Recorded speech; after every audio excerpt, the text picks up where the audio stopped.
Diplomacy, Security, and Climate Change. I think we've got a great panel. I'll make really just very brief introductions. We will give each person 10 minutes, then we'll open it up for questions and discussion. So our first speaker will be my colleague Geoffrey Kemp to my immediate left, who many of you probably know is, I guess, Senior Director for Regional Security Programs here at the Center for the National Interest. Of course, in the past, a senior official in the Reagan administration on the National Security Council staff, for many years a senior associate at the Carnegie Endowment for International Peace, and doing a lot of work through the years on security in the Middle East region, and now through this project kind of branching out into a new domain of security, both in that region and elsewhere. To Jeff's left, Sherri Goodman, who I expect many of you also know, who really has been, I think, a pioneer, if one can fairly say, in this area of the linkages between the environment and America's national security. Now a senior fellow at the Wilson Center, in the past, of course, Deputy Undersecretary of Defense for Environmental Security during the Clinton administration, a senior vice president at CNA and the leader of CNA's, I forget the exact name, I apologize, Military Advisory Board, the working group on these issues. All the more embarrassing, actually, since I do a little bit of work for CNA myself. I should be on top of such matters. You were doing work. Thank you. Which Dov also does, actually, as a senior fellow there. And so I'll turn to Dov. First and foremost, for us, the vice chair of our board of directors, but of course also a senior advisor at CNA, and a former Undersecretary of Defense with really a long career in the public and private sectors in the defense area. So let's get started. Jeff, if I could turn to you to go first. Well, thank you very much, Paul, and I'm delighted to see you all here with Sherri and Dov. And before I do anything else, I want to recognize three people in the audience who contributed in direct and indirect ways to this project, which has been underway for a long time. Adam Lamont, who's with us here at the center, is one of the co-editors, and Franco and Caitlin, who have been pioneers in this field. I mean, way ahead of the curve.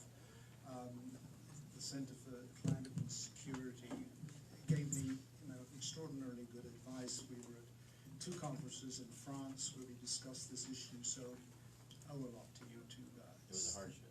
It was a hardship. It was a hardship. And so what I will do is just very briefly summarize some of the themes of this monograph. Since there's such an enormous array of issues to choose from, we were very specific in narrowing down what the focus would be, and we came to the conclusion that water, whether it's fresh or whether it's salty, is one of the huge problems that is arising out of changing climate, and therefore we would focus on water, and we would narrow the scope to the Middle East, South and Central Asia, rather than the huge problems of Southeast Asia and elsewhere, which Sherri will say something about in a moment, and also look at the problem of rising sea levels. And what we thought we would focus on, and we do in the monograph, is the United States itself, the U.S. littoral, Egypt, which faces the inundation of the Nile Delta, the islands of the Pacific and the Indian Ocean, and perhaps the canary in the, whatever you call it nowadays, Bangladesh. So what I'll do is summarize a few of these key findings and then turn over to Sherri and Dov, who will be more focused on what I would call security and defense-related issues, which are, I think, of growing importance, particularly next door in Virginia. Now, on the issue of scarce water, I mean, let me just say the obvious, that it's now, I think, pretty well established that one of the factors that precipitated the Syrian civil war was the internal migration of people from the countryside who were facing terrible drought and had done for many, many months and years, came to the cities and were part of the tinderbox that exploded when Syria blew up.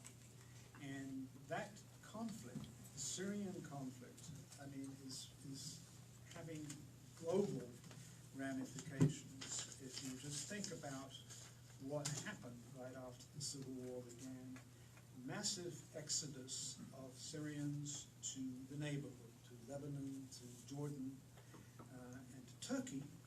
And then, of course, particularly in 2017, an exodus to Europe. And the exodus to Europe created a migration issue that has torn Europe apart. And all you have to do is to pick up the paper every day now. And the European project, the European idea, whatever you want to call it now, is really up for grabs unless they can get a grip on this problem.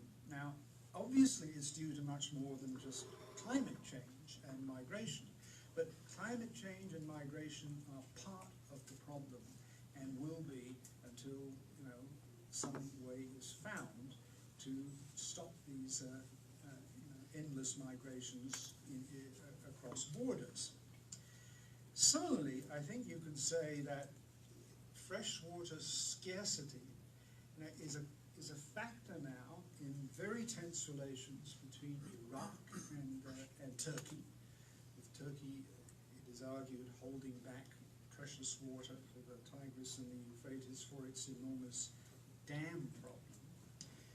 Between Yemen and Saudi Arabia, where Yemen perhaps has the world's worst water problem, where there is literally no natural supply and the wells are running out, in the context of a civil war. So you've got every conceivable thing going wrong in Yemen that has terrible long-term implications for stability, and instability in places like this invariably gives rise to extraterritorial groups, terrorists making their bases there. Iran and Afghanistan have serious water problems. In fact, Iran has some of the worst drought problems in this region. It's not talked about because we focus all the time on the IRGC and their nuclear program, but if you talk to a lot of Iranians, they will say our water crisis is getting worse and there is no effective management to deal with it. Many of these water problems in the Middle East do have solutions. The mitigation is not impossible, as Israel has shown, but the costs, the financial costs of dealing, for instance, with the Yemeni water shortage is horrendous, and no one knows, even if you have peace, how to pay the bill. Now, on the issue of rising sea levels, we focus in this monograph on, I would say, four regions. First, the US littoral.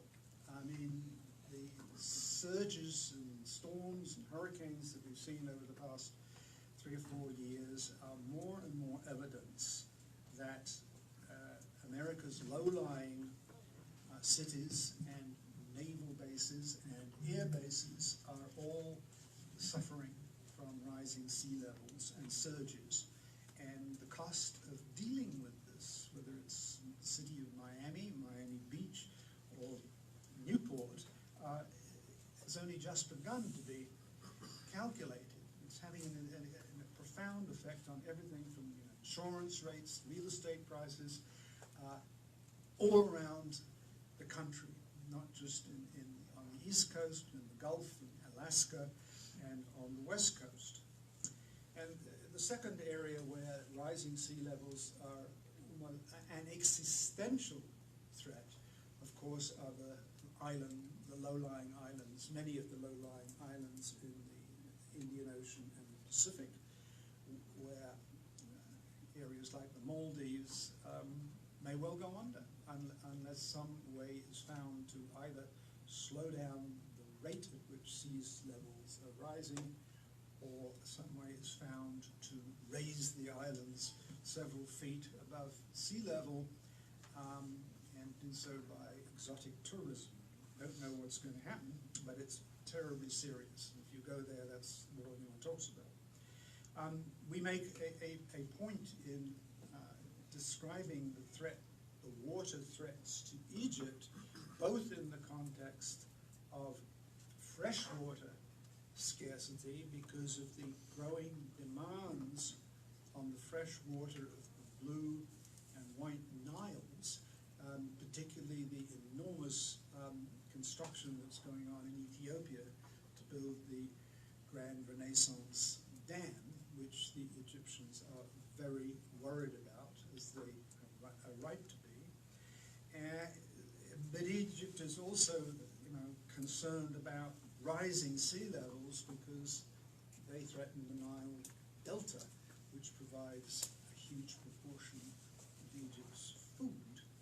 And then the fourth country we sort of dwell on with a gruesome map is Bangladesh, where up to 20 million people are within the flood threat if the sea level rises 1 to 2 feet. And here you're talking not about the Maldives, which has 100,000 people, you're talking about 18 to 20 million people. And which country, of course, is most worried about, Bangladesh submerging? India. And what country is taking steps to prevent a surge of migrants? India, building a wall literally around Bangladesh. Not finished yet, very controversial, got gaps in it, all sorts of social problems arising from it. But they're built, it's being built not to keep out foot and mouth disease, but to keep out people in event of a real crisis. So these are just, I think, straws in the wind, and that sort of brings us to some of the conclusions of the study, where we have to take into account that we're looking ahead, beyond 2050, where, under current projections, world population goes up to 10 billion, demand for protein continues to rise, posing enormous food supply problems around the world, income disparity getting, if anything, wider, so that you end up with a world where 1% are going to be wealthy and the rest less so, and that is a recipe for political conflict. And you can take various samples to see where this is having an effect. Metropolitan Washington and West Los Angeles, two areas I know very well, more and more are building very expensive, very nice, I might add, condominium communities, and more of them are gated or semi-gated. And if you sit on any of these boards, which I do for one, my own, you will find that the committees that are most active and most questioning of the future are ones called access control. It's an enormous emphasis on new technology. How do we keep people out? How do we protect ourselves? If you look at this historically, the growth of gated communities began in New York in the 19th century, but it's taken off dramatically in the last 20 years in Mexico, Brazil. Pakistan now is one of the great places to invest if you want to get into a gated community where they not only keep people out, they have their own water supplies, their own schools, their own security forces, and they are rich, and other people are not. So that issue of access control, whether you're talking about borders or communities, is being enhanced because of new technologies. You only have to think of the number of cameras there are in Britain. I mean, these two Russian tourists, you know, were caught almost everywhere. I mean, including their fear of the slush. Russians being scared of slush is something I found really funny about that story. But identification cards, the Indian government is producing, implanted IDs for 1 billion people. And if it works, then everyone else is going to take that on at some time. So all I'm saying is that one of the effects of movement and migration due to poverty and climate change is to make the richer countries much more conscious of walls and borders and sealing them and making sure people can't get in. Let me just sort of conclude with the obvious question that people ask after these sorts of presentations. But what can we do about it? Well, look, there are many, many ways to mitigate some of the effects of rising sea levels and fresh water scarcity. The threats can be met. I mean, and Israel is a very good example of how you solve a fresh water problem. But, they have these offshore desalinization plants, which are very effective but extremely expensive. And likewise, the desalinization plants that the Gulf states are using are not cheap. And you could, in theory, solve Yemen's problem by building desalinization problems in the Red Sea and pumping the water 5,000 feet up to Sana'a, but who's going to pay the bill? I mean, the engineering costs are enormous. The effects of Storm Sandy, Hurricane Sandy, you remember, that flooded lower Manhattan. The Dutch, would say this wouldn't happen if you'd taken advantage of our technology. In fact, Rotterdam is much lower than lower Manhattan, and Rotterdam has enormous floodgates to prevent these sorts of surges. London has one too, not as large. So, there are ways to keep the water at bay, but you have to start somewhere. It's not starting, and that's why it remains, I think, an extremely dangerous problem. And let me just stop there. Thank you very much, Jeff. Sherri. Okay, thank you. It's a pleasure to be here with all of you. Let me start by thanking Jeff and the team here at the Center for National Interest, Adam and the other co-authors. This is a really good product. And I know a lot went into preparing this and the analysis, and I think not only is it a good report, but it's also very significant that the Center for National Interest has put this report out. So I want to commend you for doing that. I think that you have the ability to sort of reach some new and different audiences with this message, which is very important. And the detail and the content in there is excellent. Let me also thank and recognize my friend Dov for being here, and General Boyd. He served with me on the CNA Military Advisory Board, which Sherri Rosenblum now runs, and where we started some of this work over a decade ago on the nexus of national security, climate change, energy security. CNA has recently put out another report on water stress and security, which looks at water and instability across the spectrum of conflict, which I think is a very important contribution to the literature here, and enables those of us in the national security space to really understand water stress across a range of areas. And while I'm doing the recognitions, I want to also call out Frank and Caitlin, the founders of the Center for Climate and Security, who have really built a very important network of people that work at the nexus of climate and security, including water, and you all did some of the original work connecting the drought in Syria to the instability there and the climate impacts, and that's been widely recognized and was recognized well by Jeff and the team in this report.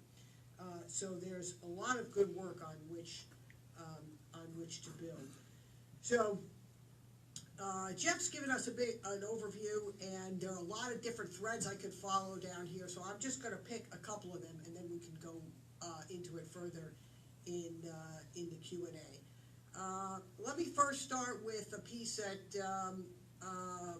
I had earlier with a co-author, Zoe, who couldn't be here today, Zoe Dutton, in the National Interest magazine just earlier this week on China's increasing monopoly of Asia's water. And I think this is important. It's an important lens through which to look at water security, and particularly, we express concern often about China's increasing control of the waterways of the South China Sea and the East China Sea. I think it's also important to recognize that China increasingly has the levers, should it wish to exercise them. There's a lot of discretion there in managing the headwaters of the major rivers in Asia, most of which run through China. So Tibet, Vietnam, Cambodia, India, many of the downstream riparian countries are all going to be subject to control, or already are. And China, of course, as its population grows, has been building more dams, moving communities, and also at times unwilling to share key hydrological data that's important for the downstream riparian neighbors to know whether, in fact, China is adhering to these water sharing agreements.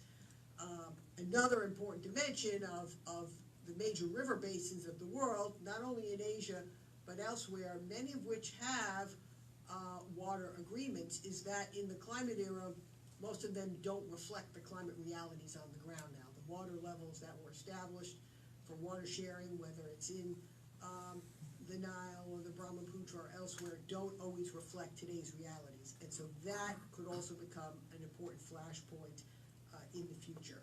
So I think these are important areas that we need to pay attention to. It's one that I think is increasingly important. Jeff in particular asked me to talk a little bit about the U.S. and the Department of Defense and its recognition of these issues, which I think is also very important and very much an opportunity for the U.S. to lead in sort of building a more resilient future. So I'd say, when I served when I served back on the Armed Services Committee years ago, when I was sitting behind Senator Nunn and Tony was sitting behind Senator McCain, we weren't talking about the environment at all, okay? So that was sort of a different lifetime. I sometimes say my career has gone from weapons to waste.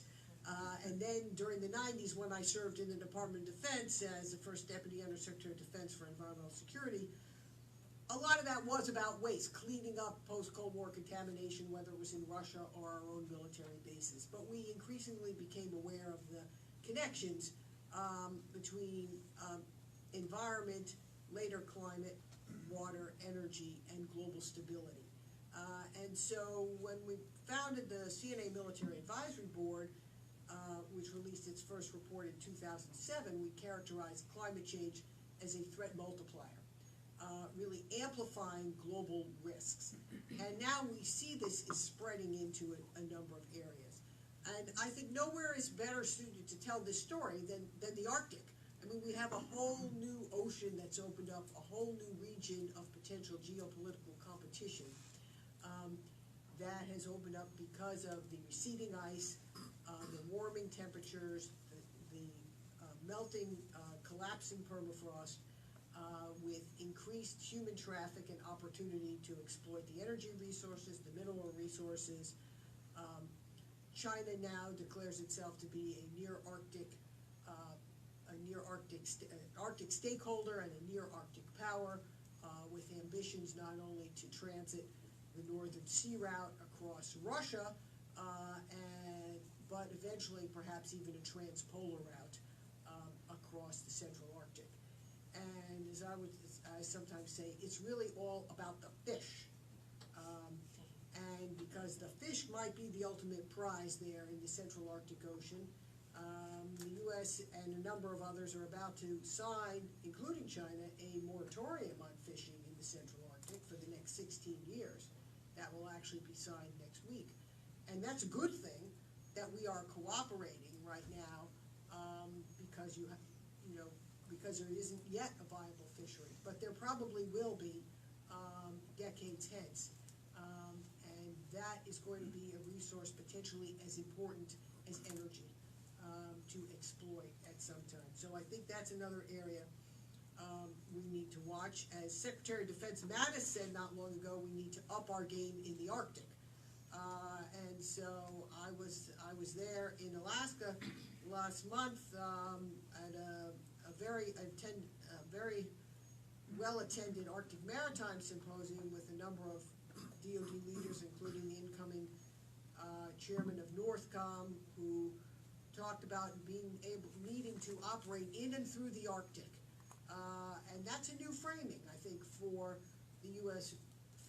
military. And now we see increasing thought given to how we're going to have a surface strategy, not only an undersea strategy in the region, and how we may need to reset many of the bases, stations, and radar sites, the DuLine sites we took down at the end of the Cold War. We're repositioning in Greenland and Iceland. Russia is rebuilding its military infrastructure across the region. And so there is while the region today is still one of cooperation, it's one where the actors and players are increasingly watching each other, and where there will be, certainly in the future, competitive interests at stake. Another area, looking at our own country, where we're of course very much affected by water and climate change, is along our Atlantic coast here. Of course, we know Hurricane Florence blew through here not too long ago. And I think this was, in many ways, and I'll be down at Quantico tomorrow, interesting to hear an outbrief from a Marine Corps Base in the Future effort that I think will in part look at the impact of these hurricanes now on the Marine bases in that region. And the Center for Climate Security just held an event, in fact, earlier this week, down in North Carolina in the wake of the hurricane. You've got a number of critical military installations in this region. Of course, we have in Virginia at Hampton Roads, Norfolk, the most critical complex of naval and other installations, probably in the world, definitely in the United States. Navy bases, Air Force bases, NATO Command headquarters, Army, all the services, Coast Guard, and an area that already experiences regular sunny day flooding, where people can't always get from their house to get on base to go to work. Fortunately, we're very pleased that one of the members of the Center for Climate Security Advisory Board, retired Rear Admiral Ann Phillips, has recently become the governor's advisor for coastal resilience and adaptation, and we hope that she's going to help lead the charge toward a more resilient Virginia. But also in North Carolina, Marine Corps Air Station Buford and Parris Island in South Carolina, and Cherry Point in North Carolina and Camp Lejeune also were significantly affected. As they say, you can hurl-evac your planes out of the region to get, to protect them from the incoming storm, but the people and the bases and the infrastructure are still there.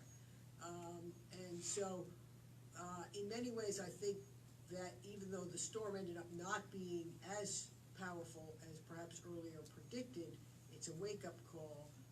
We know the devastation that occurred in 2017 with the 3 major hurricanes that came across in Houston and Florida and Puerto Rico, and that devastation and those fatalities, of course, still are, we're still recovering from. I'm hopeful that the Department of Defense, with its deep experience, critical military facilities at risk, and planning and organization culture, can be among the leaders of building this more resilient culture. The military has, at times in our nation's history, been at the forefront of important changes, whether it's the new technology, the new energy that's powered our ships and moving from coal to steam, to nuclear, oil, nuclear, and then now on to renewables, or whether it's major social changes, whether it's racial integration, women serving in the military. And now I think we are at also at an inflection point where we need to think differently than we have in the past about how we operate both our military forces, but also how we conceive of our communities. I took note very much, I think it was one of the more interesting points, Jeff, in your report about the walled communities, the enclosed communities, and what does that mean for our future? And, since 9/11, with the concern about terrorism, we've seen more enclosures and beyond the other threats that we face. And so I think this is one of the fundamental challenges we face. And then when you think about protecting military bases from increasing threat and having to make them resilient in the face of storms, you say, how can they operate off the grid? In fact, the Army has a requirement that its bases should be able to operate off the grid for 2 weeks. And that is an important both call to action, but raises some of these challenges here. So I think how we deal with these increasing pressures is going to be very, very challenging. But I think the military, working with the civilian communities, with private, there's lots of interesting technologies. We could go in many directions, whether it's energy, whether it's in infrastructure resilience, the built infrastructure, the natural infrastructure, which is often, I think, underappreciated as part of resetting our society.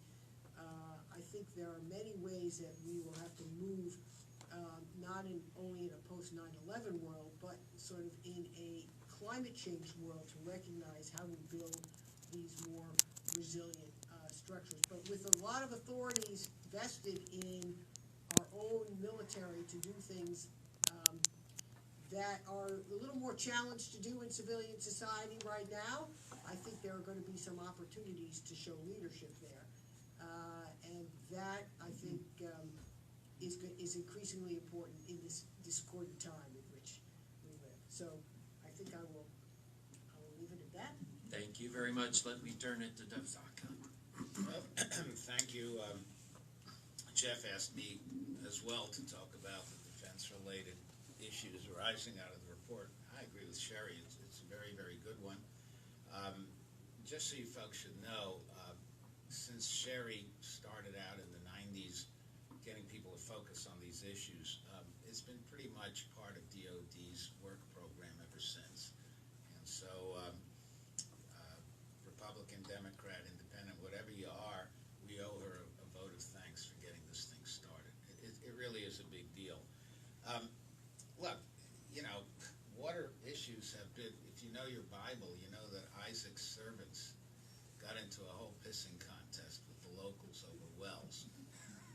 And their solution was to walk away and dig new wells. Well, you can't do that anymore. You can't walk away. And so we have to start with that premise, which I think all of us at the table share.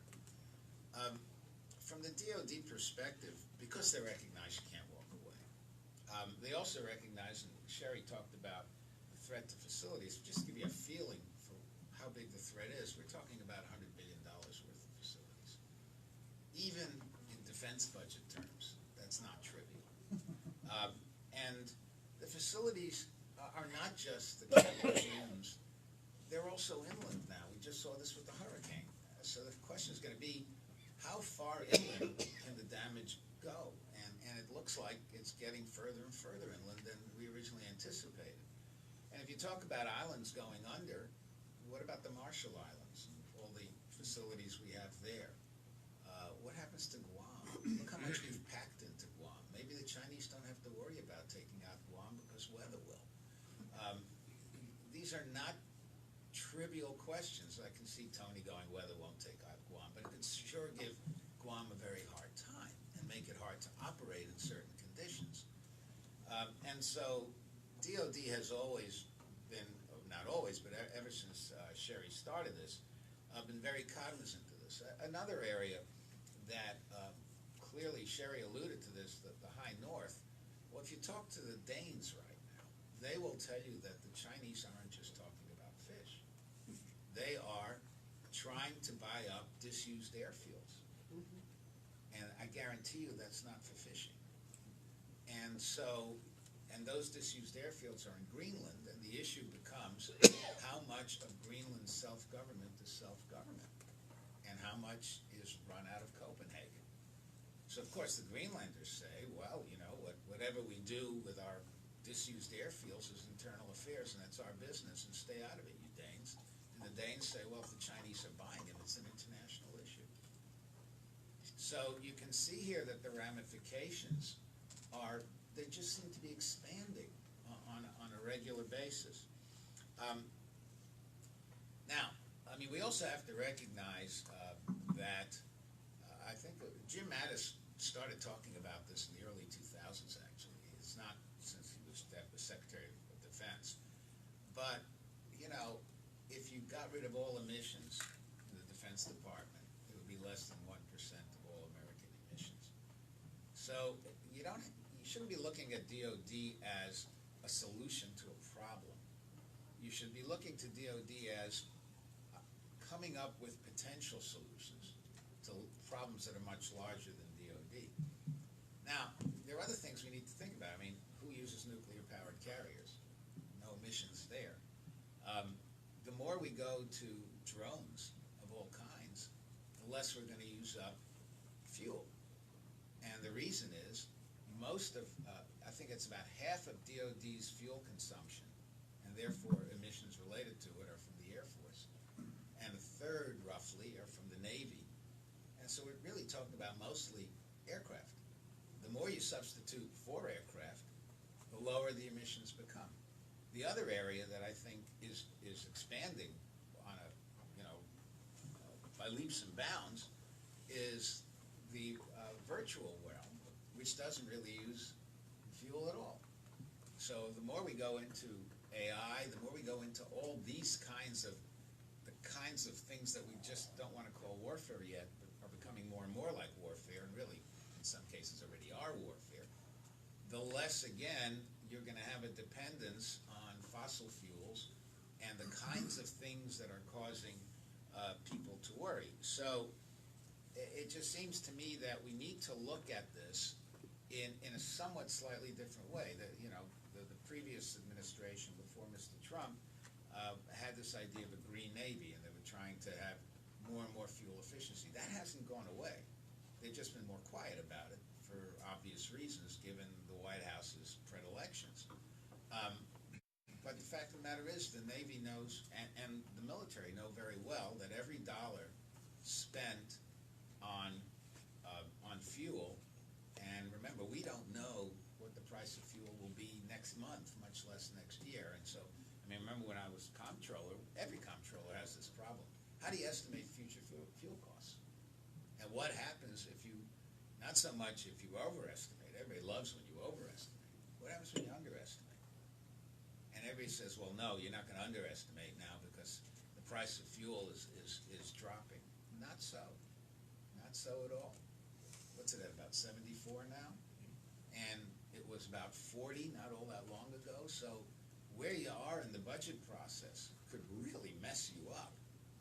And so the more you can avoid those sorts of problems, the more you can allocate funds to other things, research and development, for example. So clearly DOD has a strong interest, and the only issue is how visible does it make it in the current political environment where everything is politically charged.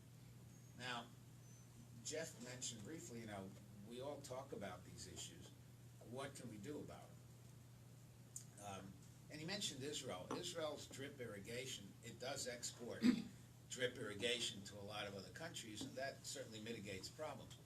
But the first example of really mitigating these sorts of food shortage issues was when the United States in the 50s helped India with what it called its Green Revolution.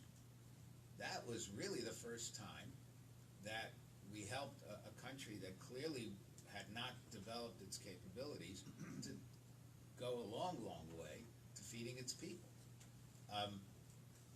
Clearly, you can have other examples as well.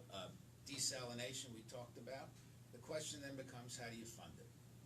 Ultimately, all this stuff comes down to money, which I guess is why Jeff asked me to speak. I don't think that any one country can solve the world's problems with its money. Frankly, I don't think a carbon tax is a solution either. That's just taxing ourselves. If the issue is outside the United States, for instance, China is the biggest consumer of coal right now, more than anybody else, and they are very, very discriminating as to how they deal with their environmental protection. If you're a foreign company with a plant in China, the environmental people are all over you. If you're a state-owned enterprise in China, the environmental people are not all over you. And so it tends to be who the Chinese prefer to in effect, tax, which is what they're doing. So what you really need is international cooperation, which is one of your solutions. And it's not just a question of, well, we don't believe in supranational organizations or anything like that. So that's the only way you're going to get people to really kick in the money. There'll be more people kicking in and more people pressured not to emit.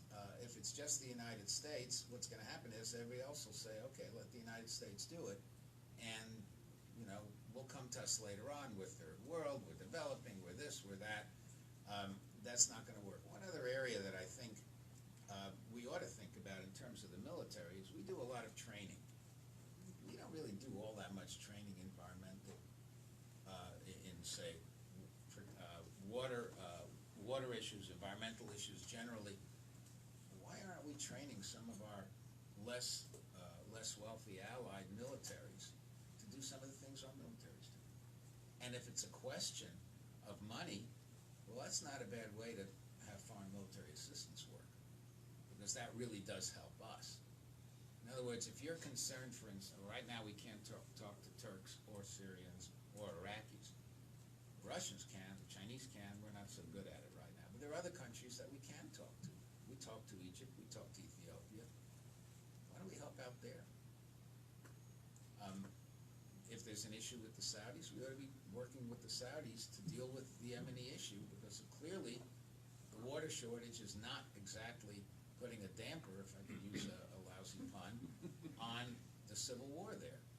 So it just seems to me that both in terms of training and in terms of international pressure and in terms of bilateral pressure, there are things we can do that we're not doing systematically. And that's probably my last point. It's not clear to me that we're approaching this whole issue systematically. You talk about whole of government. Whole of government tends not to work. But sometimes that's what you need. And unless we have some kind of truly coherent approach, and what's going to happen, of course, is that every agency is going to want to be the lead agency. They're going to want to be the guys in charge. They're going to want to tell everybody else what to do. That's the problem with whole of government. But you can't put it in the White House either, because most of the czars that have been appointed in the White House have wound up like Tsar Nicholas. budget, it doesn't work. So you can't have a czar without a budget. So what you have to have is some agency taking the lead, and I don't think it's defense, because whenever it's defense, everybody says, oh, the 800-pound gorilla, and then there's all kinds of pushback. It has to be somebody else, whether it's state, whether it's commerce, I don't know. I don't think it'll be EPA. But there has to be some kind of cohesive agency here. Maybe you want to have some kind of committee in the White House focusing on it. Or you may want to have something like CFIUS, where you have a lead agency, the Treasury, and everybody else plays an important role.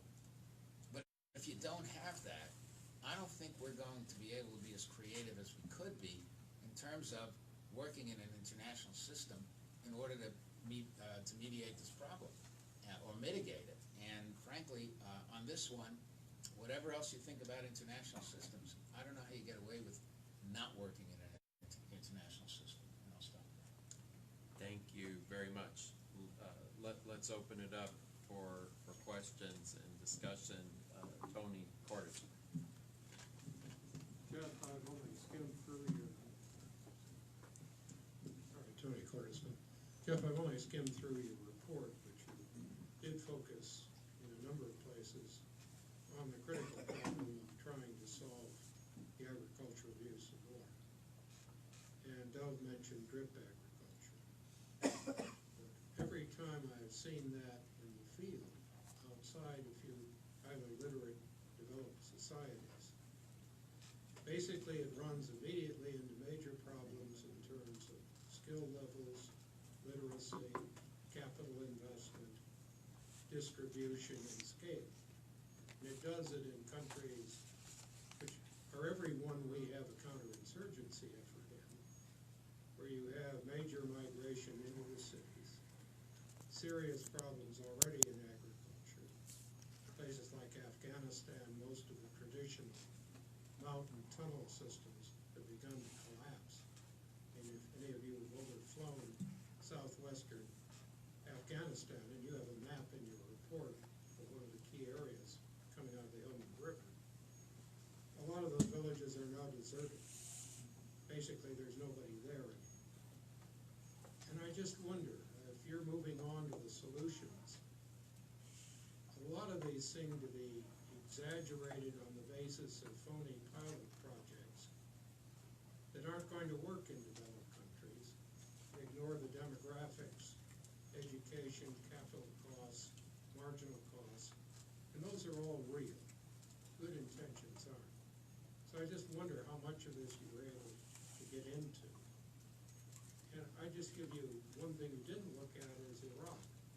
Kind of an open question is whether the land of two rivers is worse off than Iran or Syria. Well, Tony, as usual, you hit the nail on the head. Look, I mean, there's no doubt that in all these environmental related studies I've been tangentially involved in it, the word that comes down all the time is good governance. And without governance of some description, you can't really work on the sort of solutions that are effective in countries like Israel and the North Atlantic.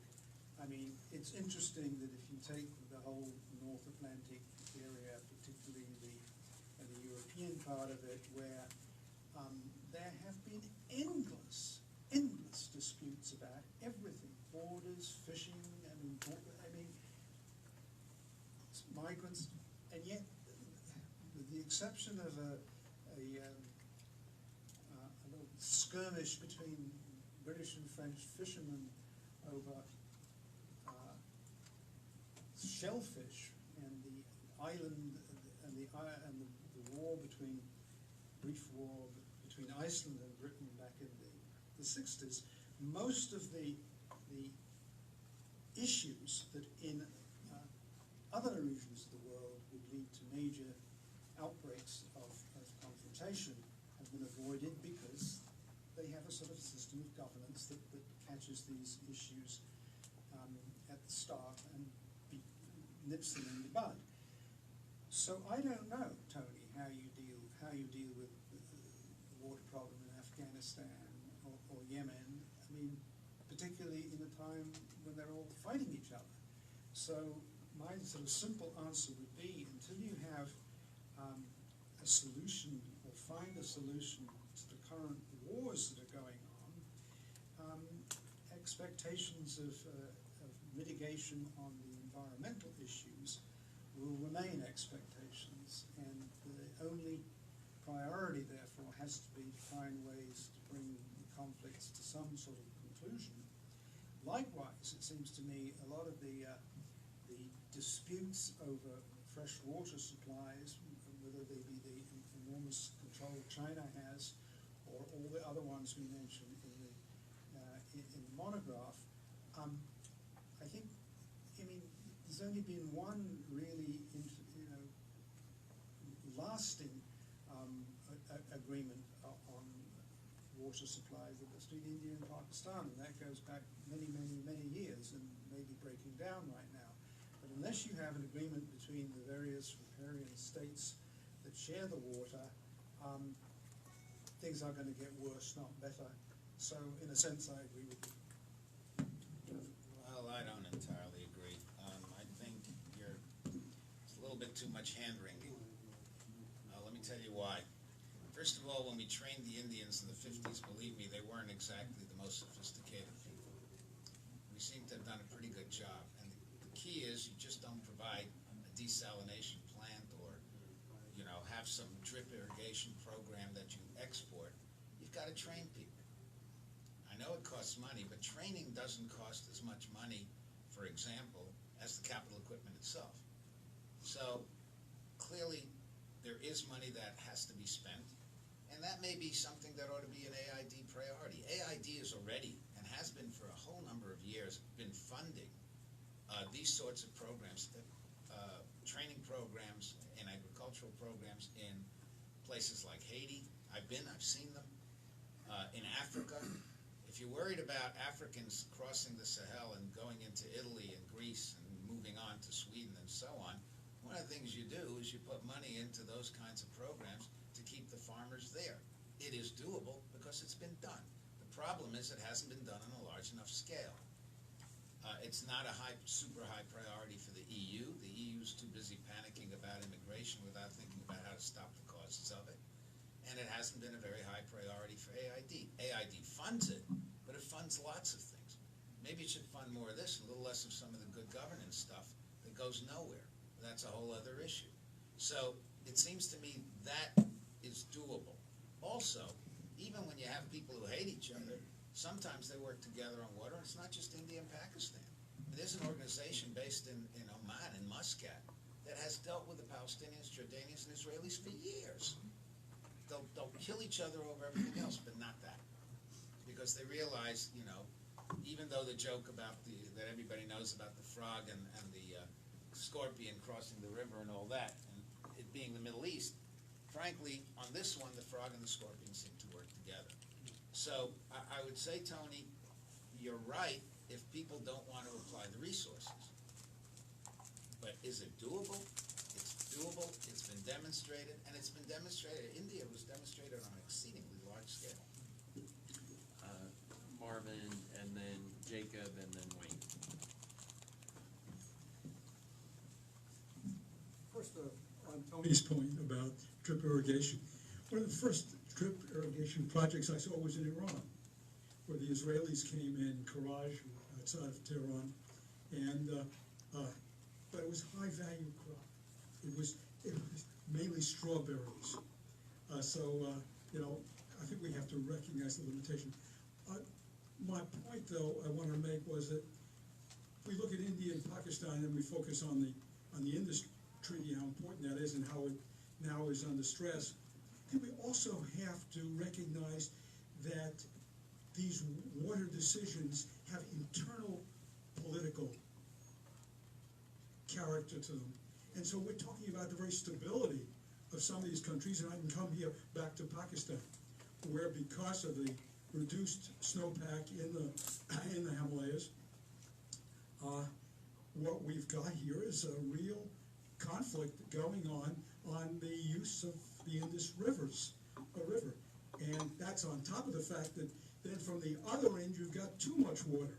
You've got seepage here from the sea here as that sea rises, and it is having already an effect here in the whole delta area of the Indus.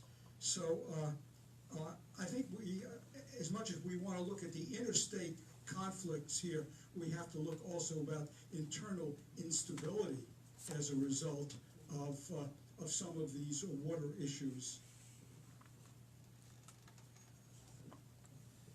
Anybody want to respond to that, or? That was an excellent comment. Okay. No, absolutely, and we see, in addition, one of our colleagues, Marcus King, has written extensively about the increasing weaponization of water in various conflicts, particularly in Syria and in Iraq and other groups sort of use terrorists sort of using withholding of water or control of dams as a way to put populations internally within countries at risk and create almost hostage-like situations. Jacob Hodler. I'd like to target a comment of Dov's. That Which sounds is- ominous. Target. Yes. At first I'd like to, just a brief comment, and I follow up on the earlier comment. I do think this is good that the center is doing this. There's a flurry of new books out by leading realists, and from what I've seen, none of them, for all their so-called realism, talks about climate change or any of its national security implications, which personally I think is somewhat of a damning indictment. Dov, my question for you is, you said earlier, and I'm poking at the capillaries here, but you said the EU is not doing anything about immigration. That doesn't sound right to me. Chancellor Merkel is paying off the Turks. You have fights in Italy about the EU trying to become more of a presence in helping them to ward off immigration.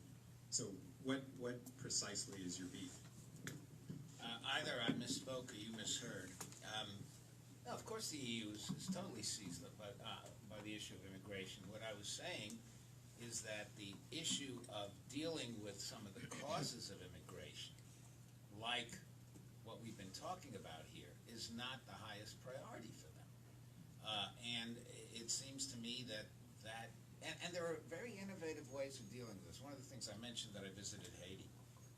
What AID has done in Haiti is essentially cycle the money to private farmers, small farmers, rather than through the government, because the government's totally corrupt. And this goes to your internal point as well. One of the issues is, if the government's siphoning off money that could have gone, remember, all money's fungible, so it could go to helping people produce food, or it could go to a bank in Switzerland. A lot of governments prefer to put their money in banks in Switzerland. And so one way around this is not simply to give money to a given third world country, but to keep it away from the government and support the small farmers. This is being done, as I said. Is it being done enough? No. Is the EU doing enough of this? I would argue no.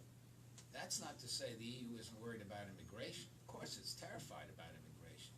But it's not thinking at all about, not at all, that's an overstatement, it is not thinking sufficiently about how you get people to stay home. If you don't feed them, they're not going to stay home. Wayne, Mary, and then Grover, and then... Hi, Wayne Mary, the American Foreign Policy Council. I think back long ago to my time in the Low Countries. It didn't take me long to learn the old principle that while God created the heaven and the earth, the Dutch created the Netherlands. But their history in doing so was fairly tortured. For generations and centuries, each province was parochial, selfish, narrow-minded in dealing with water issues. And it fundamentally took an external threat. Philip II of Spain during the 80 Years' War, Louis XIV of France during the 40 Years' War, and the fact that the Dutch wars tended to go on forever. And then of course the Anglo-Dutch naval wars, but that the Dutch only very slowly began to coordinate this at what you might call a national level. But the thing about Dutch water control that impressed me is that while it now is national, it's also very local. It engages people where they live, and so that it's not something that just comes out of The Hague for people. It's something that comes out of their provincial governments in Brabant, it comes out of their local districts, it comes out of their neighborhoods. And that what makes it work is the engagement at all levels. And I have no involvement in water policies, but I'm willing to bet that in almost any country you talk about, that most peasants in the Nile Valley, most peasants in Bangladesh, most peasants in the Mekong Delta, basically live and die over water, but they look up at the authorities who make these decisions and feel that they have no involvement or engagement in it. And that if the U.S. government, AID, the Pentagon, Commerce, anybody else going to get involved in this, one of the things that I would think would be most useful would be to try to deal with that issue. Because if the Dutch experience, and after all, they're the best when it comes to controlling external water, is this notion of it's a top to bottom thing, and that is something that it even took the Dutch half a millennium to learn how to do. I want to say a few words, and I think Sherri does. I happen to be living in southern England, in Kent, in 1953, when there was a huge surge down the North Sea. It was the worst catastrophe Holland had ever faced. 2,000 people were drowned overnight. That was the issue after Philip II that really woke them up. Before 1953, they were doing things piecemeal, but it was only after the floods of 53 that they had a national plan to deal with this on a national scale. Same thing in a small way happened in Britain, where massive sea walls were built between 53 and the rest of the decade. And so it takes a crisis to get people's attention, and no doubt when Miami goes under, we will do something about the Florida problem. Yeah, I mean, these are both very interesting observations, because we can see that the Dutch, clearly, who are global leaders on water technology, water infrastructure, water as a social system, and clearly understand it as a national asset, as you said, Jeff, did so because of the fatalities and the problems they suffered in the 50s after a long other history. The Israelis, similarly, but for a different reason, from their very formative years, saw water as an element of national power. And so there is an Israeli water system that manages and controls water in a very strategic way. They've been able to leverage that, obviously, to the green success and other successes that they've had as a nation. And now also they've used it innovatively, I think, with some of their neighboring countries, both Jordan and Gaza in recent years, through an organization called EcoPeace Middle East, to help broker water sharing arrangements in the water scarce region along the Jordan River, and for sewage and pollution issues occurring between Gaza and the Israeli border. So they're trying to leverage that. I mean, that presents potential models for brokering water sharing and water conflict prevention in other regions. Obviously, there are a lot of factors involved there, and I think the Dutch experience in water, we also now see, from the reset in New York after Sandy to innovations occurring from Miami and up the Gulf Coast. You see the Dutch presence everywhere in offering their technology, their know-how, their infrastructure, their critical infrastructure, modeling and simulation capability, understanding not only just how to manage for floods, but increasingly how to manage for cyber and grid attacks. And so they've developed a very interesting, sophisticated capability that I think we are all learning has a lot of opportunity for us. Just a footnote on that point, Sherri. I think I'm right in saying that most of Amman's fresh water supply comes from Israel. So there's that level of cooperation right now between Israel and Jordan, which is quite remarkable. I would just say that you really have to distinguish between the threat of, say, flooding, which we've talked about, and which countries you're talking about. If you want to talk about the Netherlands or the United States, that's fine. You know, flooding's been going on in Bangladesh for decades. We've sent Marines in to help people out in the 70s, for example. The central government doesn't do anything about it. See, you have a challenge there that until a central government is prepared not just to do something, but to do something even in the face of a crisis, which, like I said, Bangladesh had. I mean, look, how many thousands of people have been killed in Bangladesh? More than the 2,000 in the Netherlands, and still haven't done a thing. So you have a challenge there. When you're talking about food and using water to basically to support people's stomachs, that, I think, can be done on a much more local or individual level. So we really need to distinguish between the two. And the challenge, of course, is how do you do both? And I don't think we can do it all ourselves. We need to cooperate with other developed countries to help the underdeveloped ones, for the very simple reason that they're the ones who are exporting all the immigrants who can't feed themselves. And that level of cooperation doesn't exist right now. Grover Norquist. Yeah, to the point about desalinization, having the money to do it or not, thank you. Years ago, I was in Namibia, and a congressman said, "These people don't have any water. That's the problem." And I said, "There's a river over there. What they just told you is they can't afford a pipeline to get it over here. They don't have money. No, they're out of water. No, they don't have money. If they had money, they could get water." You keep using examples of the Netherlands, which can afford to build dikes, and Bangladesh, which can't. Seems to me the challenge here is national income, wealth, and economic growth. And sometimes the solutions people have to global warming is to raise carbon taxes, which they admit will slow growth, but not that much. Well, not that much in the United States is one thing. We'll beat you in the next election, but not that much in Bangladesh is a death sentence for tens of thousands of people.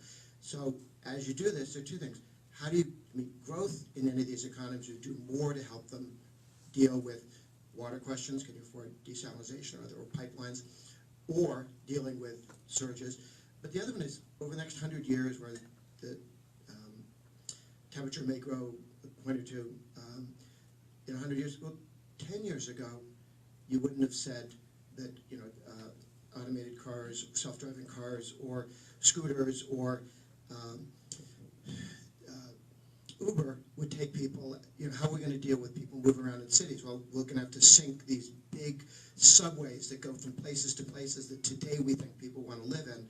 And 50 years from now, this will all make sense. And now people are disintermediating, leaving the DC subway, not just because it breaks down, that's run by the government, but because they've got other alternatives, technologies that you couldn't have predicted X number of years ago. So if we're looking at 100 years to say what technologies do we want to use, we don't even know what technology is going to be there. So the more robust, free, and open and growing the economy is, the better off we are in dealing with any problem. You may say, I don't think there's a problem. Well, how about not have a robust economy anyway, just for fun? And if you think there's a problem, it's even more important to have a robust, growing economy where people have the wealth to do everything from dikes to desalinization to putting a foot of concrete on top of the Maldives so they can keep their feet dry, or whatever they think would work. Growth, jobs, technology. Well, I would just add to that, Grover doesn't like taxes. I tend not to either. And it seems to me that if you have a climate tax, all right, so now you're taxing a carbon tax, excuse me. So you're taxing people. Two things are going to happen. One, everybody's going to go to a good accountant and find a loophole, number one, which they do all the time with every other tax. And secondly, who's going to get the money? The government. Do you honestly think that the government's going to use that money efficiently? So, leaving everything else aside, leaving aside the fact that this would mean the United States seems to be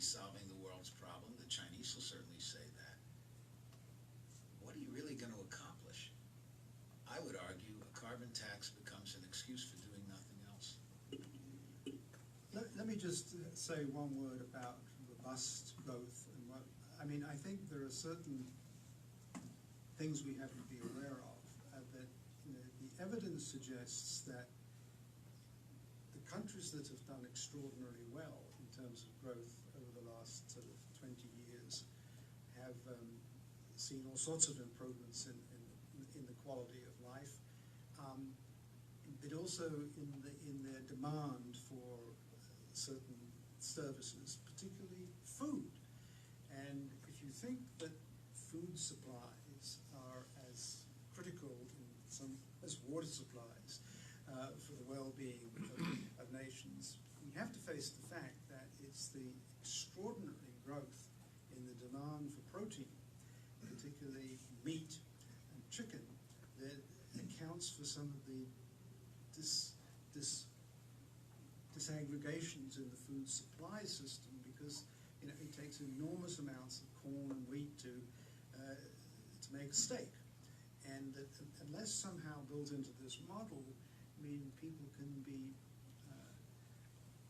persuaded that, you know, eating meat 5 days a week is a long-term problem for world food supplies.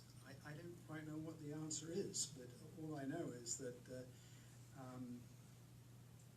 you know, it takes a lot of corn to raise a pound of beef. Except that they're already making steaks that are not really from a cow. And Have you ever eaten one? 3D printed steak.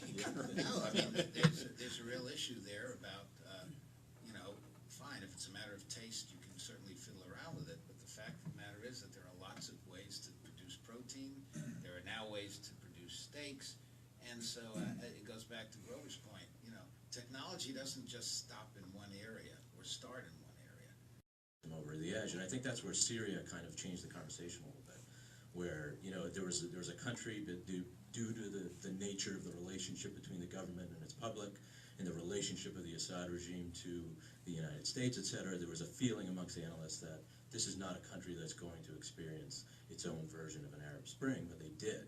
Not saying it was only the climate or drought crisis that pushed them over the edge, but that was something that wasn't really being factored in. So in the future, it'd be really great to see a bit more on what states are out there that are seemingly stable, but environmental crises might actually push them over the edge, particularly in strategically significant places that we care about here in the United States. So that's the comment. On the question for everybody, and Dov kind of touched on this too, you know, on the strategic benefits of helping other countries. In my view, there's a huge strategic benefit in the Indo-Asia-Pacific region for the United States to help partners, allies, prospective allies adapt to climate and deal with water security issues vis-a-vis China.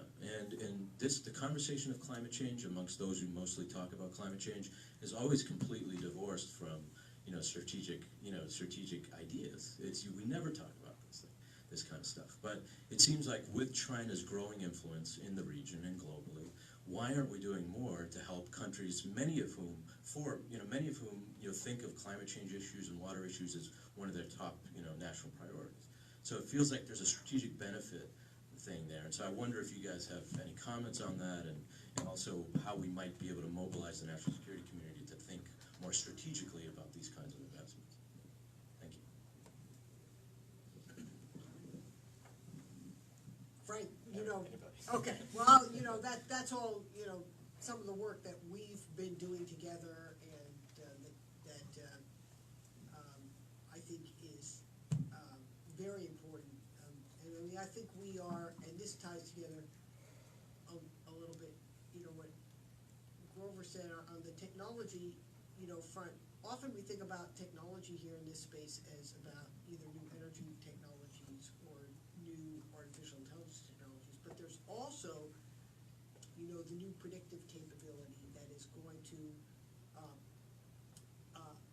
merge the gap between weather and climate predictions and enable us to have more reliable forecasting capability. And that predictive capability, I think, will be really important, so that we can address, you know, you all have done and others have done very good what I call reconstruction of past events, and we know now that the Syrian instability was driven in part by climate change. But how can we use this to get ahead of the curve so we know where the next flashpoints are gonna be. You know, we did a project in which you and others were involved over the last year, looking at Pakistan, which is also, you know, very much a cauldron of instability, and what is the tipping point?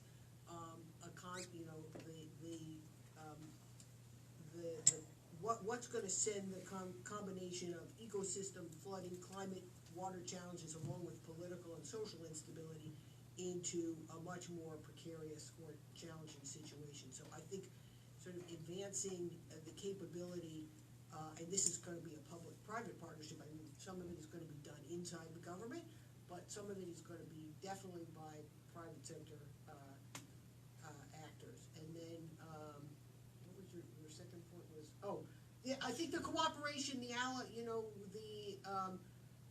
I think very much true, and I think we've seen indications of it. It's not as prominent right now in the Indo-PACOM, but we know from our work that there are many in the Indo-PACOM and the PACOM area who want to do that partnering for security purposes. I mean, previous PACOM commanders, going all the way back to when Admiral Prier was head of PACOM and I was in DOD in the 90s, we did the first kind of environmental security cooperation effort for the Asia Pacific, and of course Admiral Locklear and some other PACOM commanders have leaned forward on that, and there have been other, you know, national security leaders who recognize it as well, and I think it's certainly an opportunity that's available. It just has to be seized in the right way. Let me say this, I didn't see anything like what you talked about, which makes a lot of sense in terms of China, in our national strategy or national defense strategy. I don't think I saw a word. Congress has a commission coming out in the next few weeks, which is evaluating that strategy. I'll be shocked if there's more than a half sentence about this, which tells me that the source of this idea, to make it clear that we're not just talking about, you know, building dikes, but we're talking strategically about dealing with what most people consider to be our number one long-term competitor, if not challenger. That's not going to come, at least over the next couple of years, from the government, because the government had that opportunity and didn't use it. The one place where it may come is indeed from the Pacific Command. And what then has to happen, like what happened with UCOM, which basically banged the drum about Russia until people started to listen, is Pacific Command to bang the drum, and much more loudly than it's done. Another issue, by the way, talking about commands, is when you look at the High North, who's in charge? Okay, you've got PACOM has an interest, UCOM has an interest, NORTHCOM has an interest. Who's resolved that? How has that been resolved? Not yet.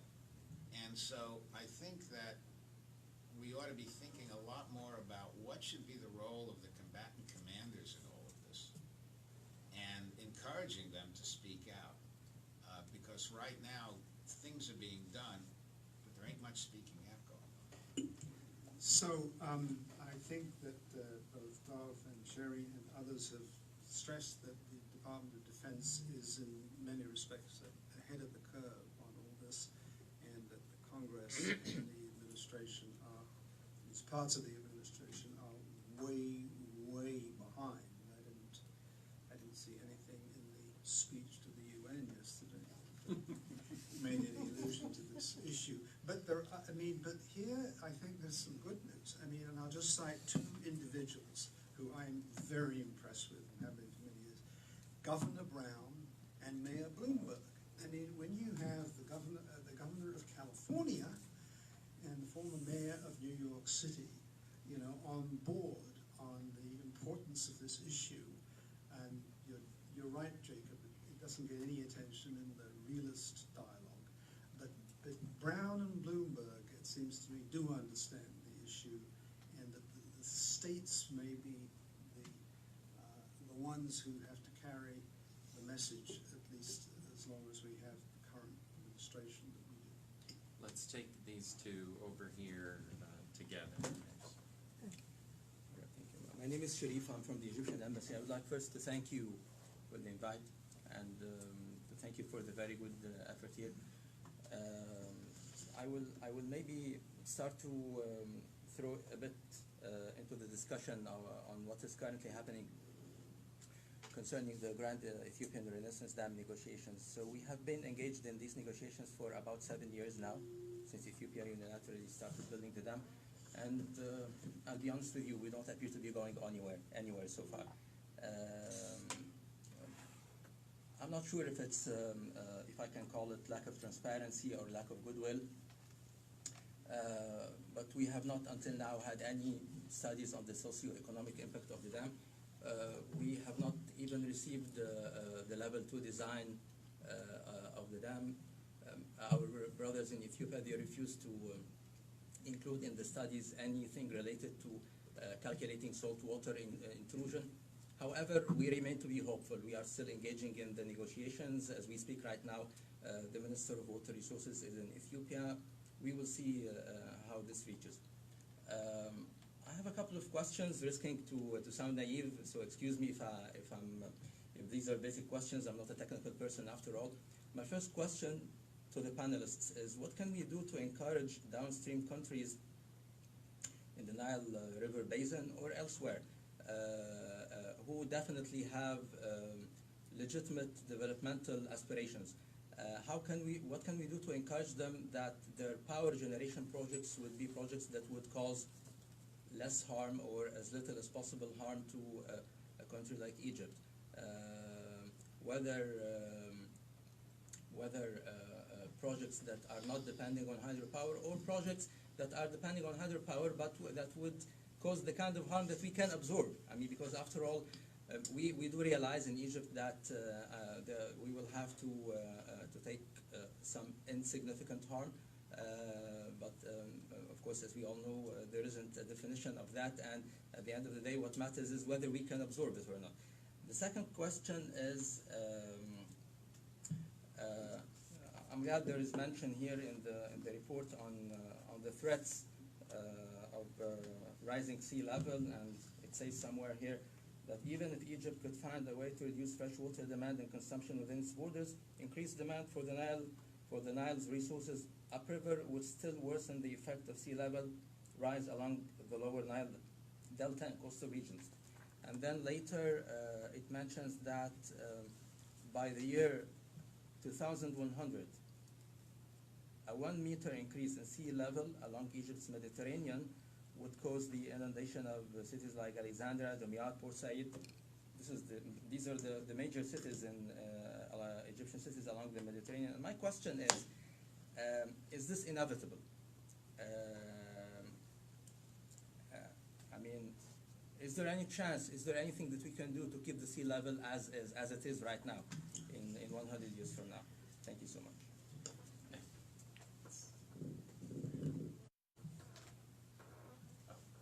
Oh, I'm sorry. I'm good. Yes, Yeah, sir? I was going to echo some of Frank's comments. All right, That's all right. I know we're running out of Let time. me, I'm going to kind of add one that connects in certain ways to that, and it's, also to some other comments. And I guess at the risk of being too cute with my metaphors, I'm a foreign policy realist, so there's no parade that I can't rain on. I have to say, and when we look at the international cooperation side of this equation, which is so central to it, we had a 27, 28 year period in which the United States, in its foreign and defense policy, viewed, let's call them transnational threats of one kind or another, as the principal threats to American security. Transnational threats actually including this one. And we did not really, during that time period, orient our foreign and national security policy to deal with this challenge. Taking into account that we now have taken a different view, which is that re-emerging great power competition actually is the principal threat to American national security. And I assume that some other governments will also take a similar view. How are we going to resolve these problems through a collective action approach? I talked a little bit about this at Yeah. the start.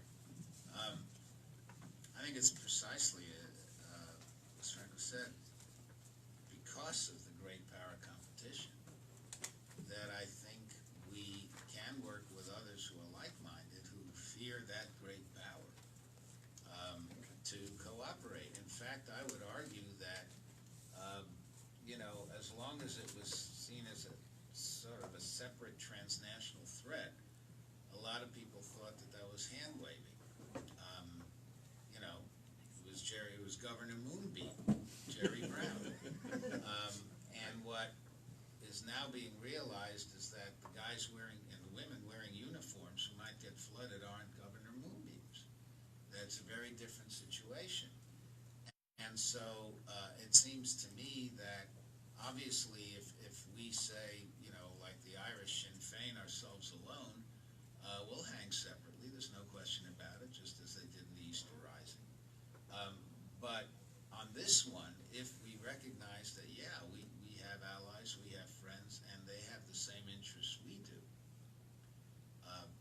For example, everybody in the South China Sea littoral, or the East China Sea, then I think there's a promise of cooperation precisely because everybody now sees the threat as one of great power competition. Because let's face it, great powers start off by swallowing the little powers before they get to fighting the big powers. Ask the Belgians in 2 world wars, or ask the Czechs in 1938. So if you're a little country that happens to be near a very big country, you may want to work very closely with that big country if only it's ready to work with you. Did you want to deal with the Egyptian issue? I can deal with the second part. Well, I don't know that I can deal with that to your satisfaction.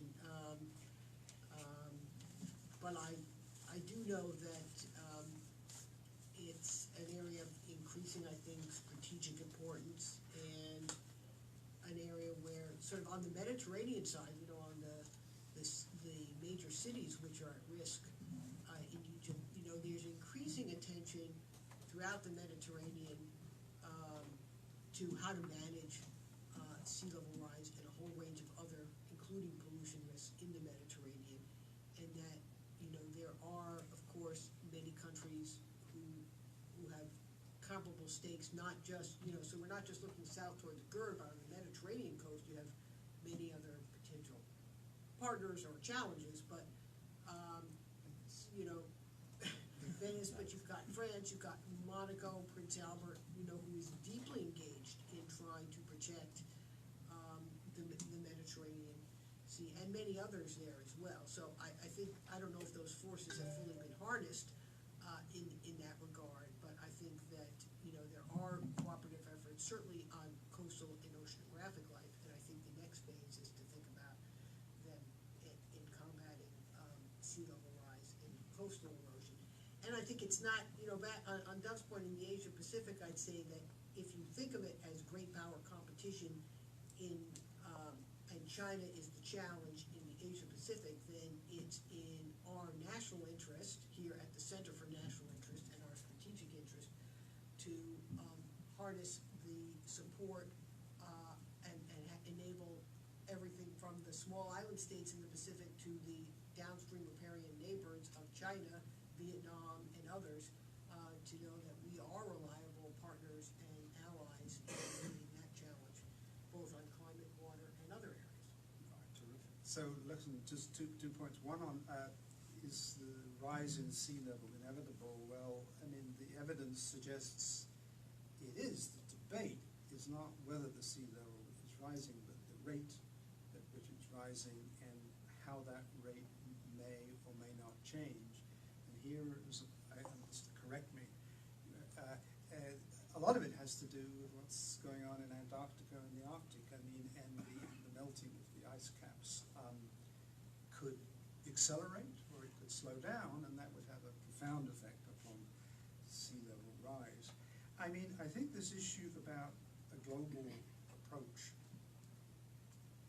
gets to the very nugget of what the President's speech said yesterday, which was essentially nothing about global cooperation. And it seems to me that if everything that my colleagues have said is to be taken seriously, and we are to work more closely with those countries who've been threatened by Russia, China, and various others, then ever more important are our relations with our allies, be it NATO, including Canada, and all those countries who we traditionally have treated as allies and which have been the cornerstone of our foreign and security policy since the end of World War II. Thank you very much. Well, thank you again to everybody for coming today. I think a very wide-ranging and rich discussion, and please thank our